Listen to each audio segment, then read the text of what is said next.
कि मेरा पिछला वीडियो अगर आपने देखा होगा तो उसमें मैंने गायनेकोमास्टिया सर्जरी के बारे में डिटेल से बताया कि सर्जरी कैसे करते हैं। जब सर्जरी हो जाती है उसके बाद हम पेशेंट को डिस्चार्ज कर देते हैं, उसको कुछ इंस्ट्रक्शंस दी जाती हैं।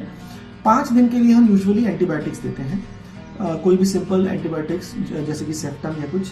2 दिन के लिए हम कोई पेन किलर देते हैं, एंटासिड देते हैं। उसके साथ पेशेंट को ये हिदायत दी जाती है कि आपको स्पंजिंग करनी है। जब तक आपके यहाँ पर ड्रेसिंग्स होती हैं चेस्ट में, तो कुछ दिनों तक स्पंजिंग करनी पड़ेगी, गीला नहीं करना है और बहुत ही विग्रस एक्सरसाइज नहीं करनी है। पेशेंट घर में चल फिर सकता है, वॉशरूम जा सकता है, बाकी अपनी दिनचर्या के सारे काम कर सकता है।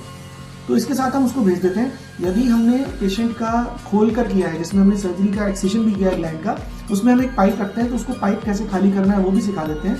और तीसरे दिन हम उसको बुलाकर उस पाइप को निकाल देते हैं अगर उसमें कोई कलेक्शन नहीं होता है। साथ ही साथ हम पेशेंट को एक टाइट बैंडेज लगाकर रखते हैं और जब पेशेंट डिस्चार्ज हो रहा होता है उससे पहले हम एक मेजरमेंट ले लेते हैं प्रेशर गारमेंट का। बेसिकली क्या होता है, जब हमने किसी भी गायनेकोमास्टिया सर्जरी को किया है और एक्सेसिव फैट को निकाला है तो उसके बाद स्किन लूज हो जाती है। तो जो idea of a pressure garment is कि जब वो स्किन लूज हो जाती है तो प्रेशर गारमेंट टाइटली पहनने से वो स्किन वापस रीड्रेप हो जाएगी।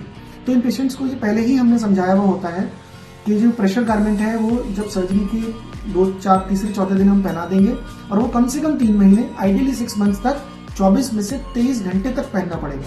तो ये बड़ा इंपॉर्टेंट फैक्ट है।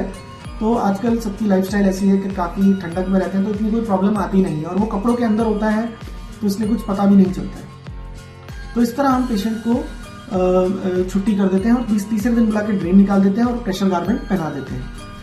इस वक्त हम एक और 2-3 चीजों का हिदायत देते हैं पेशेंट को। जब वो पेशेंट पहली बार अपनी चेस्ट को देखता है तो उसमें उसको ऐसा दिखता है कि कुछ ब्रूजिंग है, कुछ ऐसा लगता है कि जैसे कुछ नील पड़ गया है, दैट इज नॉर्मल।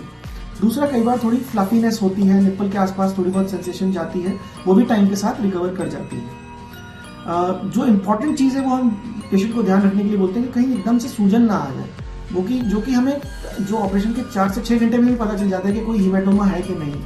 उसके अलावा और कोई खास ध्यान नहीं रखना पड़ता।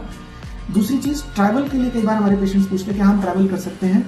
हमारे कई पेशेंट्स बाहर से आते हैं तो वो लोग फ्लाइट से जा भी सकते हैं। हमारे कुछ टाइप्स हैं और जगहों पर जिससे वो वहाँ उस सिटी में जाकर वो लोग अपने ड्रेन्स और स्टिचेस वहाँ भी निकलवा लेते हैं। जो हम टाँके लगाते हैं यूजुअली हम घुलने वाले लगाते हैं, जो 7 से 10 दिन में अपने आप उसको पुल करना होता है, या अगर ना भी पुल करें कुछ टाइम बाद वो अपने आप झड़ जाते हैं। दूसरा जो चीज़ हम बोलते हैं हमारे पेशेंट को कि एक्सरसाइज बहुत विग्रस नहीं करनी होती। हफ्ते के बाद सर्जरी के आप नॉर्मल वॉक कर सकते हैं। 2 हफ्ते के बाद आप थोड़ी बहुत माइल्ड रनिंग भी कर सकते हैं। 1 महीने के बाद प्रॉपर जॉगिंग कर सकते हैं और 1.5 से 2 महीने के बाद वेट ट्रेनिंग स्टार्ट करें। एक ही रिस्ट्रिक्शन होती है कि आप वेट ट्रेनिंग ना करें, क्योंकि उसमें हमें डर रहता है कि फ्लूइड इकट्ठा ना हो जाए, जिसको हम सीरोमा बोलते हैं। तो the only restriction in this patients is heavy weight training. उसके अलावा रनिंग वगैरह 2 हफ्ते के बाद ये लोग कर सकते हैं।